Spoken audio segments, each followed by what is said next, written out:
Hi guys, welcome to my channel. അപ്പോൾ നമ്മളിന്ന് ഇടുന്ന രണ്ടാമത്തെ വീഡിയോ ആണ്. അപ്പോൾ നമ്മളിന്ന് ആദ്യം തന്നെ നൈറ്റ് സ്കിൻ കെയർ റുട്ടീനാണ് ചെയ്യാൻ പോകുന്നത്. രാവിലെ വലിയ കട്ടിലൊന്നും ചെയ്യാറില്ല. അത് തന്നെ കുറച്ച് നേരം തലയൊന്നും മസാജ് ചെയ്ത് കൊടുത്തു.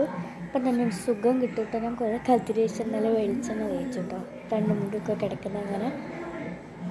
അതിന് ഞാൻ മുടി ഒന്ന് കെട്ടിയിട്ട് വരാം. അപ്പോൾ ബൈ. പിന്നെ കെട്ടി വന്നിട്ടുണ്ട്. ഇതൊന്നും വൃത്തിയൊന്നുമില്ല, എന്തായാലും കിടക്കുമ്പോൾ അഴിഞ്ഞു വേണം. ആദ്യം തന്നെ ഒരു ബേബി ലോഷനാണ് എടുത്തത്. അത് ഗൾഫിൽ നിന്ന് നമുക്ക് ഗിഫ്റ്റ് കൊണ്ടുവന്നതാണ് കേട്ടോ ഒരാൾ. അപ്പോൾ അത് കുറച്ചെടുത്ത്, ഇത് വലിയ ഇഷ്ടമൊന്നുമില്ല എനിക്ക് തേക്കണം, ബട്ട് നല്ലൊരു സുഖം ഉണ്ടാവും കേട്ടോ അത് തേക്കുമ്പോൾ. രാത്രി അത് നല്ലോണം അപ്ലൈ ചെയ്ത് കൊടുത്തു, കയ്യിലും മുഖത്തൊക്കെ അപ്ലൈ ചെയ്ത് കൊടുത്തു. പിന്നെ എൻ്റെ ലിപ് ബാം ഞാൻ കുറേ നേരം ഈ വീഡിയോ എടുക്കാൻ വേണ്ടി തിരയുന്നത്, ബട്ട് എവിടെയും കിട്ടിയില്ല. അപ്പം അതിനെക്കൊണ്ട് ഞാൻ ഈ ബേബി ലോഷൻ വെച്ചതിന് ലിപ് ബാം ഇട്ടു. അപ്പം എല്ലാവരും നല്ല സുഖമായിട്ട് കിടന്നുറങ്ങുക. ഗുഡ് നൈറ്റ്, ബൈ എല്ലാവരും.